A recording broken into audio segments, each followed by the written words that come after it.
Welcome to my show दोस्तों। आप सबका स्वागत है मेरे शो पर। और ये है मेरा दूसरा एपिसोड मेरी अदालत का।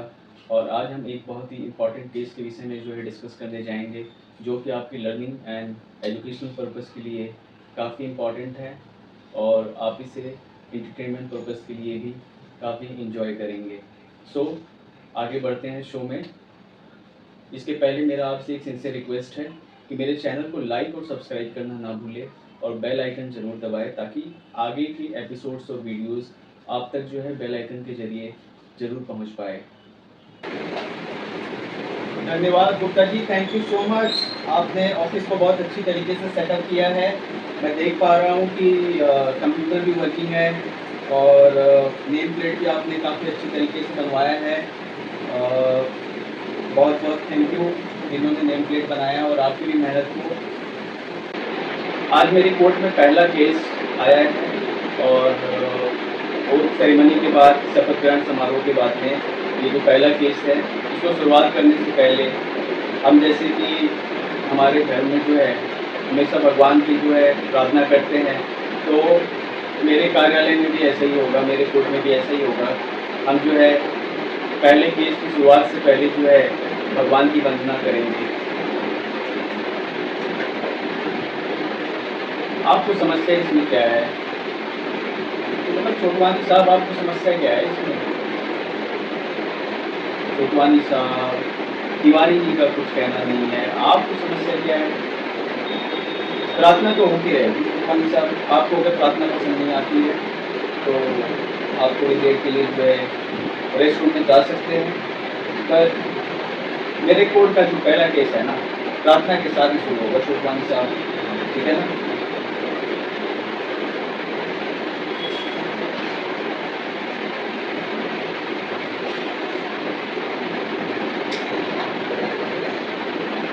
तो प्रार्थना शुरू करते हैं।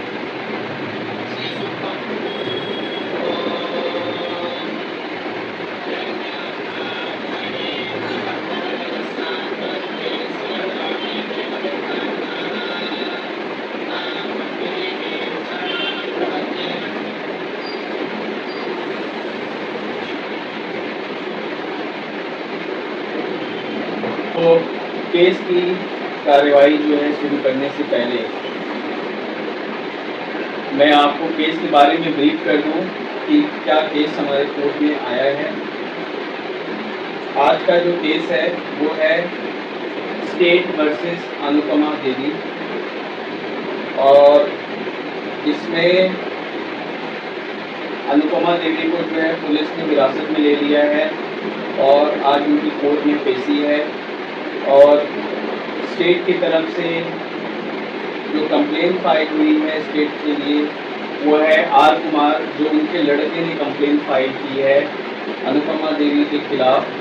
तो हम जानते हैं कि स्टेट वर्सेस अनुपमा देवी में मिस्टर आर कुमार ने क्या एलिगेशन लगाए अनुपमा देवी पे कि पुलिस ने उन्हें अरेस्ट करके और उसके बाद में कोर्ट में लेकर आई है।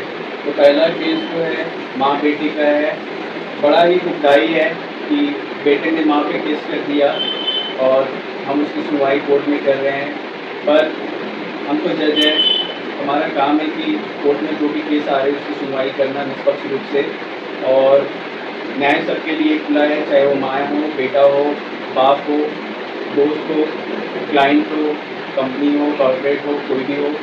तो देखते हैं आज इस केस में क्या इंटरेस्टिंग और क्या समझने लायक चीज़ें हैं, और शुरुआत करते हैं केस की कार्रवाई को।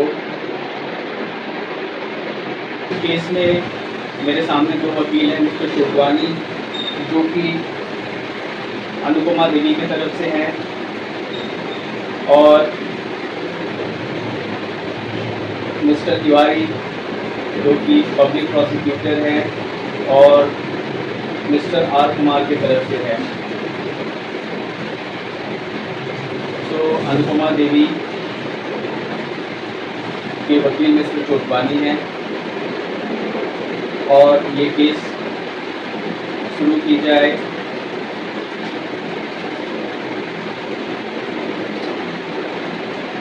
गुप्ता जी, आप आवाज़ लगा लोगे?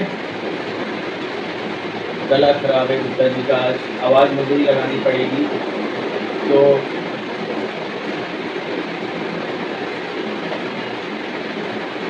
अनुपमा देवी हाजिर हो।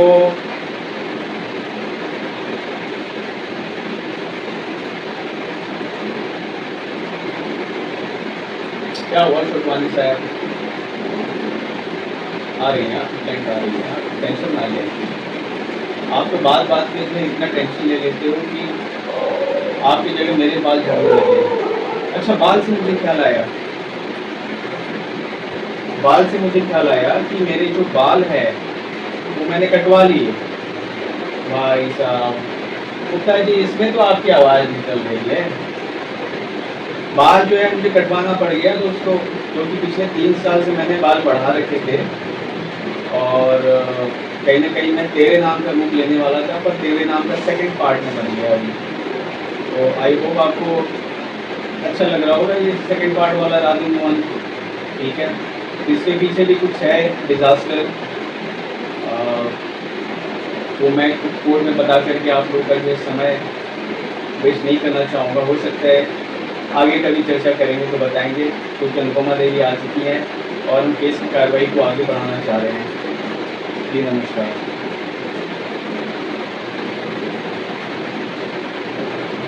तो अनुपमा देवी जी, आप पर आरोप है कि आपने अपने लड़के को संपत्ति देने से मना कर दिया है, और जब आपका लड़का आपके घर पे गया तो आपने कुछ गुंडों को हायर करके अपने लड़के को पिटवाया, और जिसके वजह से उन्होंने पुलिस स्टेशन में शिकायत दर्ज की और आपको अरेस्ट किया गया। तो आपका इसके ऊपर में क्या कहना है? आप दोषी है या निर्दोष है? ठीक है, आप निर्दोष है। ओके, आगे की कार्रवाई शुरू की जाती है, ये मानकर कार्रवाई शुरू की जाती है, ये मानकर कि अनुपमा देवी निर्दोष है। और छोटवानी साहब, आप बता सकते हैं कि इन फेवर ऑफ अनुपमा देवी आप क्या कहना चाहते हैं? Okay, please go ahead.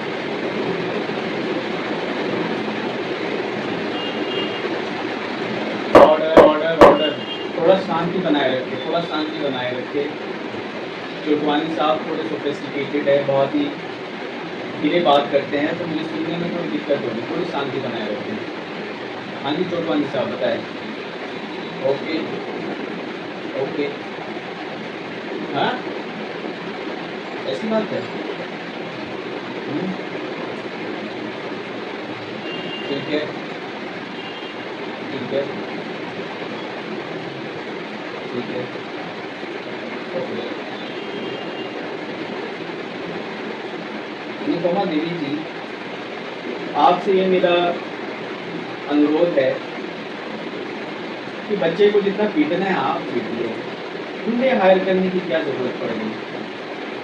अच्छा, चलो ये भी मानता हूँ कि आपकी पूरी हड्डियों में कोई ताकत नहीं है, तो ऐसा सिचुएशन क्यों आया? ओके, ठीक है,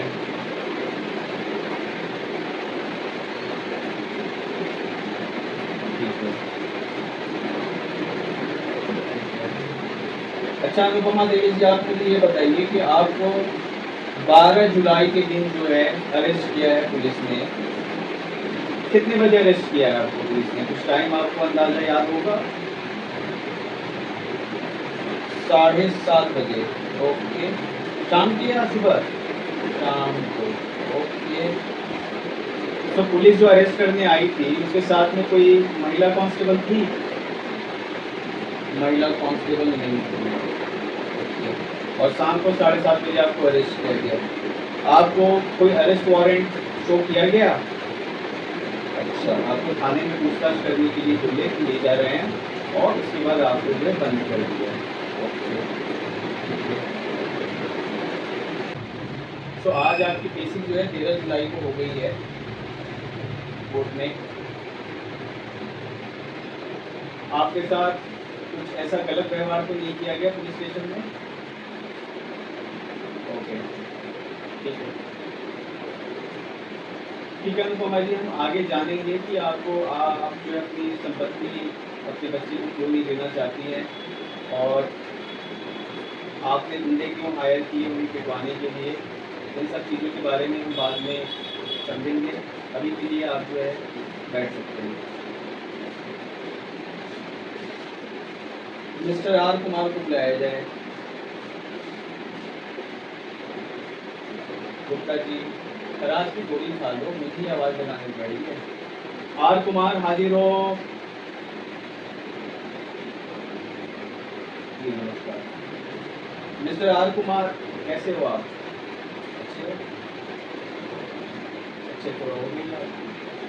मम्मी जी को अरेस्ट करवा दिया आपने? क्या मंशा रही थी आपको अपनी मम्मी को अरेस्ट कराने में?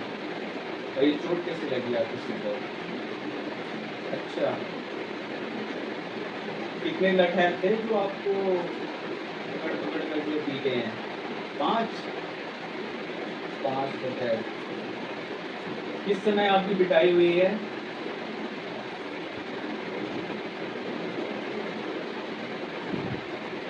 शाम के 5:30 बजे, 12 जुलाई। ओके, आप क्या करने गए थे अनुपमा देवी के घर? आप तो अपनी माँ से अलग रह रहे हो।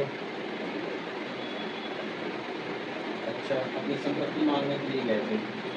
इसके पहले आप कितनी बार गए हो संपत्ति मांगने के अटेम्प्ट के लिए? 2 से 3 बार आप गए हो। दोनों 3 बार आपको क्या रिस्पॉन्स मिला? प्रॉपर्टी नहीं देंगे। ओके,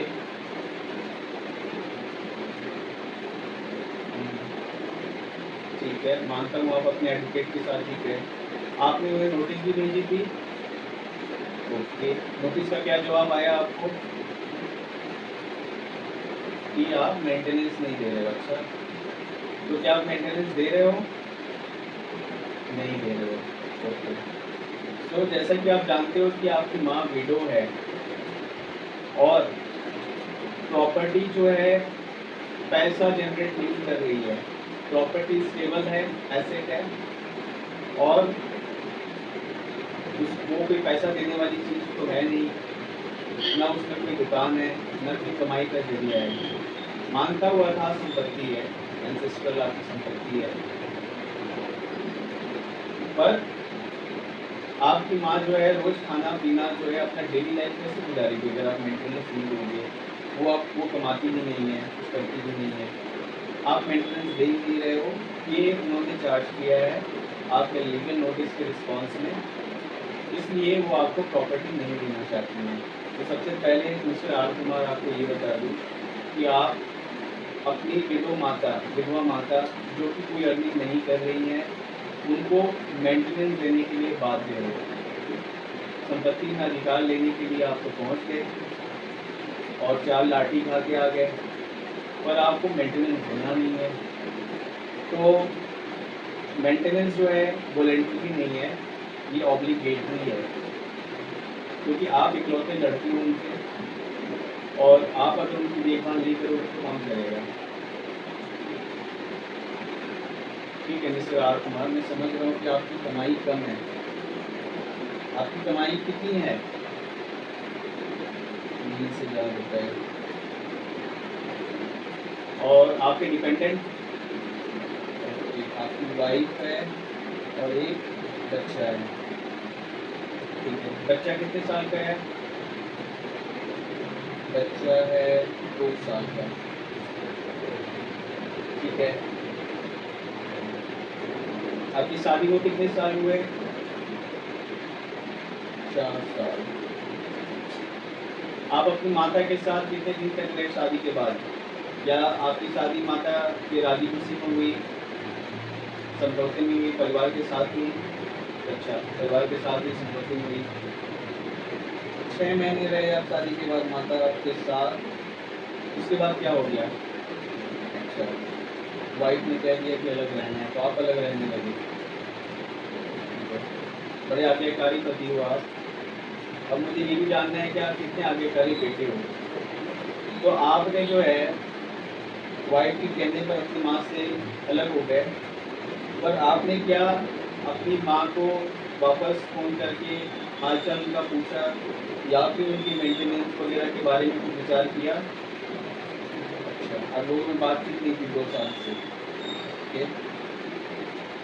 ऐसा क्या मनमुटाव कि माँ और बेटे में बातचीत ना हो? अच्छा, पत्नी के डर से आप बातचीत नहीं करते थे, ओके। चलिए ठीक है, ये आपका पारिवारिक मैटर है कि आप बातचीत नहीं करते थे या फिर किसके डर से नहीं करते थे या क्या बात है। पर आपने ये नहीं सोचा कि आपकी माँ जो है कैसे खाना-पीना करेगी?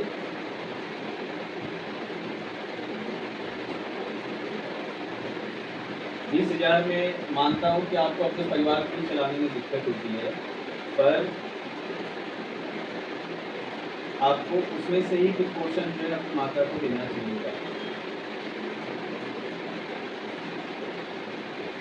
चलिए, आप अपने इनकम प्रूफ जो है कोर्ट में जमा कर दीजिएगा अलॉन्ग विथ लास्ट 6 मंथ्स के बैंक स्टेटमेंट, इनकम प्रूफ,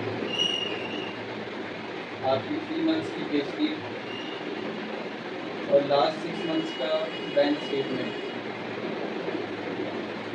या कोर्ट में अगली तारीख में जमा कर दीजिएगा।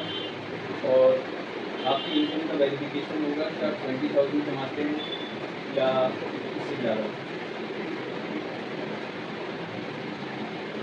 ओके। मिस्टर आर कुमार, जा सकते हो आप। अब मैं आईओ साहब को बुलाना चाहूँगा कैटेगरी में, जिन्होंने अनुपमा देवी का अरेस्ट किया है। आइए आईओ साहब। आईओ साहब, आपने तो बहुत ही उम्दा काम किया है माँ को अरेस्ट करके। हाँ, केस आई है, आपको अरेस्ट करना है। आर कुमार जी को चोट लगी है, पर ऐसे मतलब इस तरह के शर्मनाक काम आप कैसे कर लेते हो? शर्मनाक काम तो और क्या कहूँ इसे। आपने एक फीमेल, एक औरत को जो है सनसेट के बाद अरेस्ट किया है और उसके बाद में आपके साथ कोई एक फीमेल ऑफिसर भी नहीं थी और आपने उनको सारा रात जो है पुलिस स्टेशन में बंद रखा। उसके बाद अगले दिन जो है आपने कोर्ट में हाजिर किया, वो भी काम सही किया है। और अगर आपको अरेस्ट करना है तो आपके पास में जुडिशियल मजिस्ट्रेट का परमिशन होना चाहिए, ऑर्डर होना चाहिए और साथ में महिला अधिकारी होनी चाहिए। तो आपने इतनी बड़ी जो गलती की है, अच्छा आपको पता नहीं था?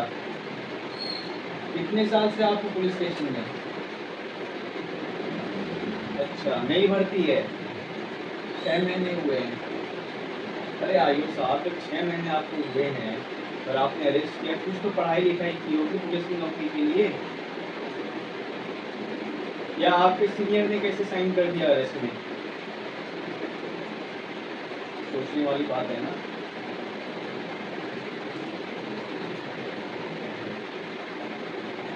सबसे पहली बात मैं आपको बता दूं, अंडर सेक्शन 45 सब सेक्शन 5 भारतीय नागरिक सुरक्षा संहिता, इसके तहत, जो कि पहले under section 46 sub section 4 of CRPC थी, इसके तहत आप किसी भी वुमेन या लेडीज़ को सनराइज के पहले, आई मीन सूर्योदय के पहले और सूर्यास्त के बाद, सनसेट के बाद अरेस्ट नहीं कर सकते हैं।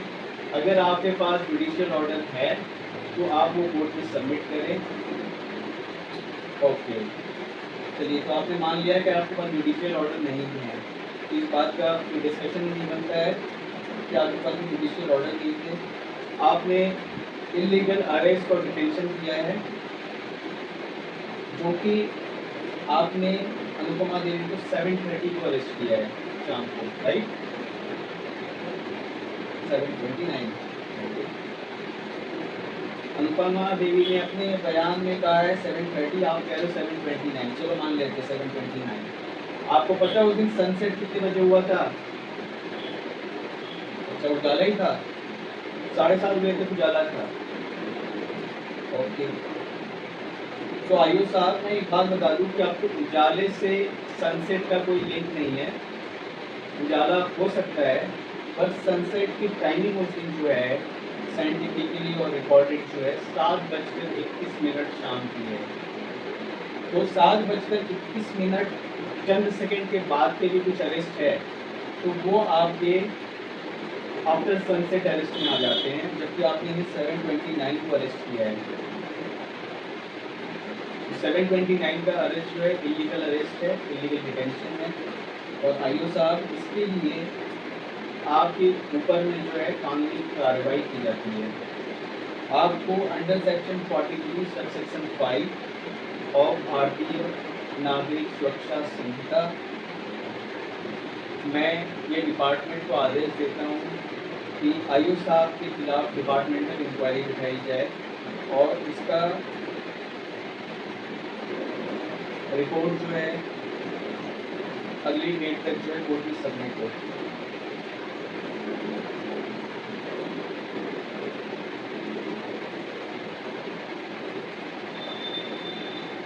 बात तो सही है सर, आप अपनी ड्यूटी निभा रहे थे, पर कानून जो है सबके लिए जो है सोच समझ के प्रोविजन बनाता है। आपके लिए भी कुछ रूल्स रेगुलेशन है एज अ पब्लिक ऑफिसर। आप अपनी ड्यूटी को जो है अपने लिमिटेशन में रहकर निभाएंगे। आपको बस अभी वर्दी मिली है तो सिंघम जैसा जो है एक्ट नहीं करना है, ठीक है ना? ठीक है, बता सकते हैं मोरलेस बेस और डिटेल्स को सुनने के बाद में और अनुपमा देवी के बयान और मिस्टर आर कुमार के बयान, आईओ के बयान, इन सबको रिकॉर्ड में रखते हुए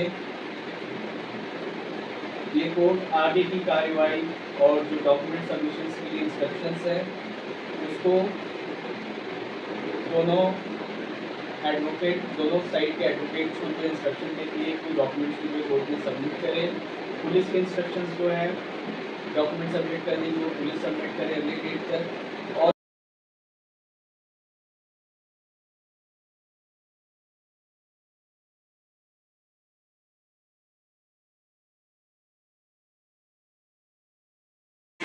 साथ ही ये कोर्ट जोगवानी जी के बेल एप्लीकेशन को एक्सेप्ट करती है और अनुपमा देवी जी को रिहा करती है और ये निर्देश देती है कि बेल बॉन्ड के रूप में 500 रुपीज़ जो है डिपॉजिट करेंगे। तब तक के लिए इस अदालत की कार्रवाई स्थगित की जाती है। The court is adjourned. Thank you. तो दोस्तों आज आपने देखा कि इस केस में किस तरह से जुडिशियल ट्रायल हुआ और किस तरह से सारे प्रोसीडिंग्स को देखा गया, समझा गया। और इसमें आपको एक चीज़ समझ में ये आई होगी कि किसी भी महिला को जो है सनराइज से पहले और सनसेट के बाद, सूर्यास्त से पहले, सूर्यास्त के बाद और सूर्योदय से पहले अरेस्ट नहीं किया जा सकता है। ये गैरकानूनी है।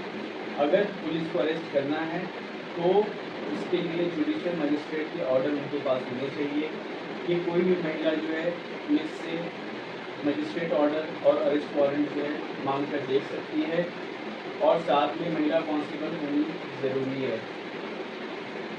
तो ये आपने जाना। दूसरा चीज़ ये जाना कि बेटे को माँ को मेंटेनेंस देना मैंडेटरी है, ऑब्लिगेटरी है, उस पर कोई चॉइस नहीं है।